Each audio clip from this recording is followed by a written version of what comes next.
everybody. It's Leah and Danielle with Resilient Stories, back with another author interview with Lynae. Yeah, so today we have Lynae Dolchek with us, and we met Lynae at one of our, I believe it was our first event, correct? Yeah, we met at Kintsugi. Oh, And afterwards, you shared with us that you were a widow and you wanted to talk about your marriage and grief. And so Lynae and I set up an interview. And I was kind of expecting like this love story of epic proportions, especially when she had said to me that she promised God that if she got a chance with Kert in the future, that she would be with him for the rest of her life. yeah. And now, as you know, the title of her story is Coercive Control, One Woman's Struggle with Silent Abuse. So her story was not quite the fairy tale that I expected or that Lynae expected a long time ago. Yeah. So can you walk us through kind of what the early days of your relationship were like when you started dating? Sure. Yeah, I thought I would be with him for the rest of my life and that it'd be a happily ever after. When we started dating, I guess, back then, I don't know if I thought red flags would be, how he treated you during just more obvious type red flags, like, he beats you and tells you he's sorry, and then, you keep going back or something to that effect. I had my own idea of what I guess red flags would have been.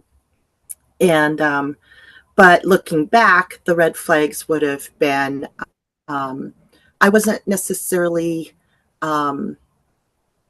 number one on his list. It was always, I was waiting on him, and I morphed what I wanted to do into what he was doing. So whatever he was doing, I wanted to be there and I wanted to do it with him. But if we had a family dinner or something that I really wanted to do, he wasn't necessarily supportive and all gung-ho about it. He wasn't supportive in most of my interests, and wasn't encouraging and things like that. And he did accuse early days, like when you were dating. This is we met in 84 and we married in 88. So the early just through dating through that, I loved him and I still wanted to be, with him. But it wasn't, my friends noticed things that I didn't notice. And a couple of friends thought he was very selfish and that it was all about him and what he wanted and not about reciprocating that or bending over backwards for things I wanted. Not that I guess I expected him to bend over backwards, but some level of interest. Things that he wanted to do, he would go and do and then make time for me. Yeah. And I was always waiting on him versus him saying, oh yeah, I'll be there, and or being supportive that way. And then that morphed into our marriage where he didn't show up for things that were important to me. Right. Yeah. Gosh. I wasn't concerned about anything when we were dating. Right. Yeah. It was the signs were very subtle. And when you are in love, it's super easy to miss that stuff. I think we've all been, as women, we've all been there, right? Yeah. Because I witnessed, he was a hard worker. He wasn't afraid of hard labor. I mean, he did cement work for a while, and he realized he didn't want to do that kind of hard labor for the rest of his life. And then when we got married and he wanted to go to college, I was all supportive of that. And he became a mechanical engineer, but then he didn't encourage me to get an college education. And, maybe it was more of that stereotypical, he would be he'd be bringing in the money and I'd be the stay-at-home mom. And that's how it was, going to be. And so he took that role very seriously. Was that something you wanted? Like when you guys got married and talked about this, had you said like that you wanted to be a stay-at-home mom? Yes. my mom was able to be a stay-at-home mom.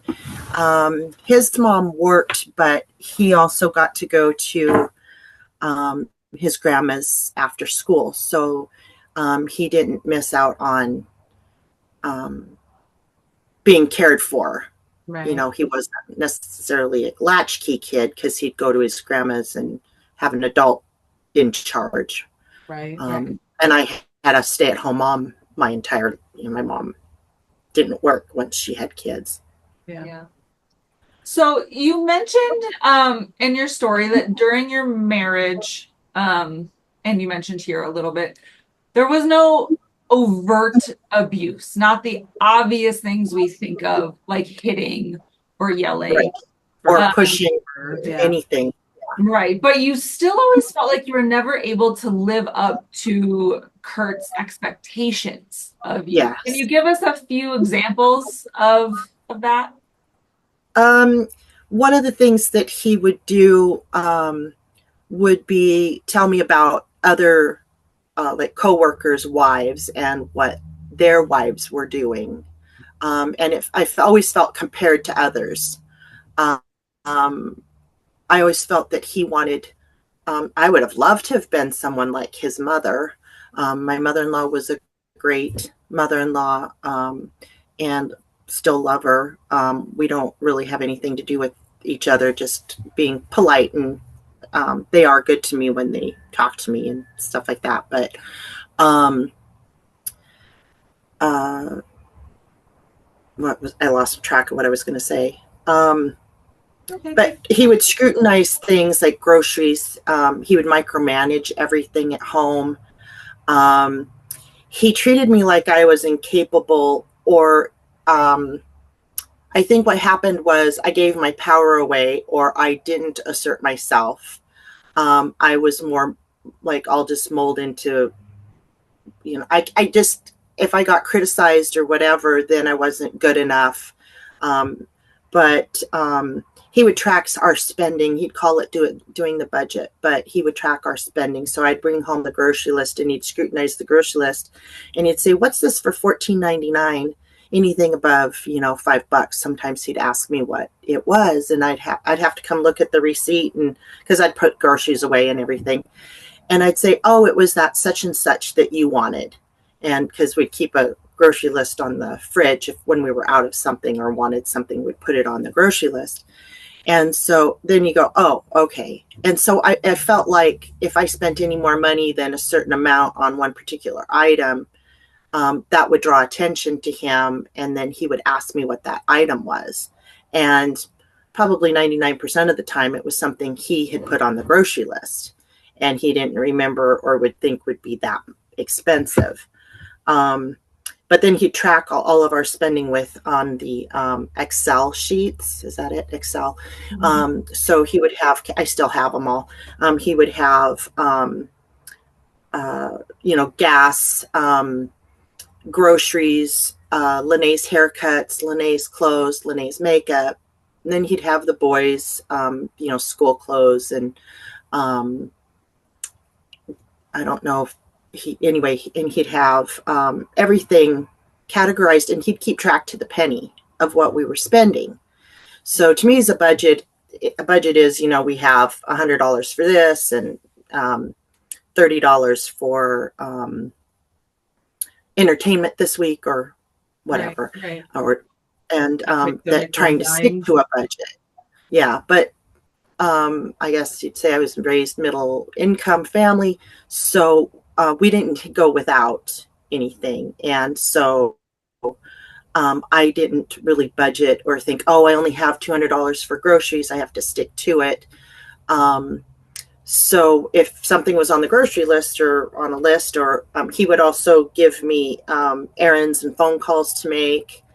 And then if he got home and I only got a portion of them done, then he would wonder what I was doing with my days, because as a stay-at-home mom, I'm there 24/7. Why didn't I get the house cleaned, and why didn't I get the laundry done, and why didn't I get things?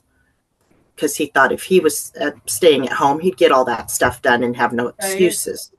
And I would have rather had a house cleaner and a cook than a nanny. Not that we didn't have nanny, but anyway, I always thought it was funny that rich people would get a nanny and not spend time with their kids. Right. Whereas I would have spent it on a housekeeper and or a cook or something so that I could spend more time with my kids. Yeah, you're trying to do all these things, huh? Yeah. And I was a mom 24/7. That never stopped. Right. And I was always trying to keep the kids quiet because dad was resting, and he would get upset because he could hear them, and he did have health issues through our marriage, and had headaches pretty much daily. There was only a couple of days through the month that seemed like he didn't have headaches, and so he had sinus surgeries, and he had a disc rupture in his neck, and he had pneumonia towards the end of our marriage, and so I was always a caregiver from, I don't know, maybe 7 years into our marriage, and we were married for 27 years. Wow. But and he didn't put me as number one. We'd have family meetings, and he'd tell the boys, okay, you guys have these chores to do, and your mom, she needs to be doing da, da, da, da, da. And so instead of us being parents and guiding our children, I was treated as a child because I couldn't. Third child. And it got to the point where I couldn't even make a decision at the grocery store if I was going to buy penne noodles or rigatoni noodle or whatever. I'm trying to, two different kinds of pasta, right? Yeah. And it's just shapes. It has nothing to do with quality or quantity or any of that stuff. Yeah. But what would Kert like? And if I bought the wrong one, and then he would show disappointment with just like straight lips versus and quiet. He would get he'd silence. It wouldn't be that he'd totally ignore me, but I sensed things. He was upset with me, but then he would lie and say that he wasn't, and that came out later in counseling. Yeah. So I know in your story you go a little bit more in depth into some of those examples, and if you haven't read Lynae's story yet, you definitely should, because there are some real eye-opening things that I think every woman and mom and spouse should at least, read and be aware of to see things. So before we wrap up here, I know you kind of already discussed the financial control. So can you kind of walk us through what the end of your marriage looks like, and not in too much detail because we do cover quite a bit of that in the story, but just kind of let people know how your story, what you thought was going to be your fairy tale romance, kind of ended. Towards the with his headaches and stuff, he had been on pain pills, and he did get off of those, and then he almost died with pneumonia towards the end of our marriage. He had a 50% chance of surviving that, and he'd had an abscess in the outer lining of his lung. And then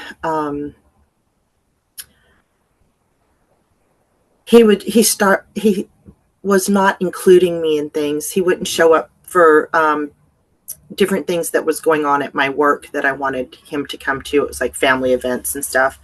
And if I needed something at work, he would drop it off, but I had to go outside to get it. He didn't ever enter my job or meet any of my friends at the end. So he was excluding me from things that he would do with the boys. And then he didn't let me go with him grocery shopping. He took over cooking. He took over everything. And it felt really weird. And we were having these kind of circular conversations and unproductive conversations where he was speaking English, but it was like listening to somebody talk high tech that you're not really following. It's like, that they're trying to make a point, but it was like a different language to me. Like I didn't understand what his points were, what point he was trying to make, or what subject we were really talking about. And that was very unnerving. And I didn't realize, because he wasn't slurring his words or whatever, that he was, how much alcohol he was consuming at that time. And so he was a whiskey drinker and got into, and that, anyway. So he would think he had a point to make and was getting to it, but he never did. And so anyway, we got in an argument, and I didn't know what was going on, and he told me to leave and get out, and I did. And then I had been trying to, save our marriage. I knew things that if we just got through this rocky part of our marriage, for better, for worse, and all that stuff, that we would be stronger in the end. But when I tried to go to counseling, he wouldn't go because of certain things with work. And work was there was always crisis at work. And so plans and trips and camping trips and stuff like that got canceled because of work. And so he had accused me off and on for years, thinking I was that I was flirting with somebody, or that I was on the internet talking to some guy or something. But I never was. I didn't want anybody else but my husband. And I just thought it was his insecurities. And so anyway, I did leave. He told me to leave and get out. And I thought, I can't stay in this negativity anymore. And there was other negativity going on as well. I won't get into that right now, but and they can read a little more your story. And as soon as I left, it was like just a huge weight off. I was almost instantly happy. Our boys were adults but still living at home. And 8 months later, then, and then he would get very venomous, texting me at night because he'd been drinking. So he'd be very venomous and blame me for our boys being screwed up and how I was a horrible mother and all of that. And then the next day he would kind of send apologetic texts and ask why I wasn't responding. And he was pouring his heart out to me. Why wasn't I? And then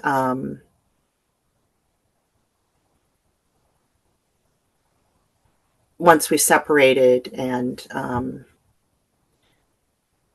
he continued to drink, and he died drinking and driving, and killed. And his girlfriend was with him, and a female co-worker, and they all died in a fiery car accident. And I was to blame, but by the family, which they didn't know what was going on in a marriage. Nobody really knows what's going on in a marriage. And sometimes the couple themselves don't really know what's going on in their marriage. But I always knew that if I'd left him and something bad happened to him, I would be to blame. And I just accepted that responsibility, because if my mother-in-law felt better blaming me, that was peace in her heart because she lost her son. And well, that shows what I learned a lot. Big heart you have, and I'm happy that you found acceptance for that, because there's probably nothing you could do to ever change it. And so the fact that you can accept it and know for yourself that that's not true and that's enough, that's really wonderful, and that shows a lot of strength and really a lot of healing on your part. I think it sounds like you've really done a lot for yourself and putting yourself first, and that's wonderful. That's what we want people to see. Yeah, because I understand that his insecurities led to him doing the things that he did, thinking that was in the name of taking care of the family, or that was his responsibility. And his insecurities led him to micromanage everything and control everything as best as he could. But what it did is it smothered me, and it didn't allow me to grow, or for me to have the encourager as my partner versus the, being scrutinized and feeling that I wasn't good enough. Right. Yeah. So I've learned a lot. Powerful story. It's a very, very powerful story. If you haven't read it, you definitely need to go check out Lynae's story on coercive control. The link for that story will be down in the show notes. And we just want to say, Lynae, we love you. We just think you're such a wonderful, wonderful, lovely person. You are like a bright spot in every room that you walk into, and you make everybody feel so welcome and so comfortable and so loved and accepted. And yeah, we just love having you at our events and in our circle and on the page. You're just a thank you for comical relief. Yes, we love your humor. Yes, yes. So thanks so much for I'm always worried. sharing with us. We really appreciate it. Thank you. And You're you welcome. for watching. Thank you for asking. Yep. And then I guess we will see everybody next time. We'll see you next time. Bye guys. Bye. Thank you.